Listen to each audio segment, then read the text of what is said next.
Last week, we told you about the unlicensed adult care home the state shut down near Stanton. Now our Target 8 investigators have the rest of the story, how the woman in charge ripped off a resident. Target 8 investigator Henry Erb was at the home today in Montcalm County. The state shut down Laura's Loving Acres last week because it doesn't have an adult foster care license. We did some digging and found these state police reports, which tell an uglier story.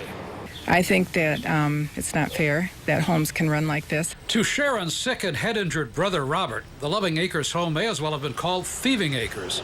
It started not long after he moved in. And there was withdrawals from ATMs all the way from Ionia to Montcalm, $200, $300, and then there were charge purchases at Myers over the next week. For things Sharon says her brother would never buy and couldn't afford.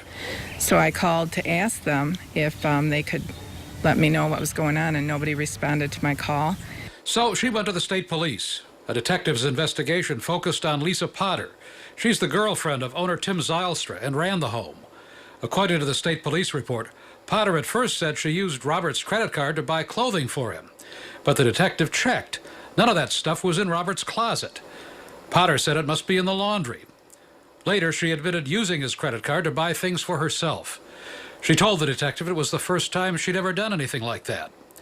On Monday, a judge sentenced her to 30 days on the county work crew, ordered her to pay back $1,500. Wasn't a lot, but it was a lot to him. It's what he had. So yeah, it was a lot of money to him. Laura's Loving Acres was quiet today. The state made sure all the residents were moved out last week. A court had found that the operators were using a phony arrangement to avoid licensing and state watchdogging. We wanted to talk to Lisa Potter and owner Tim Zylstra. We heard footsteps inside, but nobody came to the door. The state police looked at Zylstra too, found he had used Robert's card to make ATM withdrawals, even caught him on camera leaving the store wearing a sweatshirt he said he bought for Robert. But Zylstra said the withdrawals had Robert's approval and were used to pay his rent and other expenses. No charges against Zylstra. People have to be really careful where you put your loved ones. The judge told Potter that if she misses just one day on the work crew, she's going to have to do the rest of her time in jail.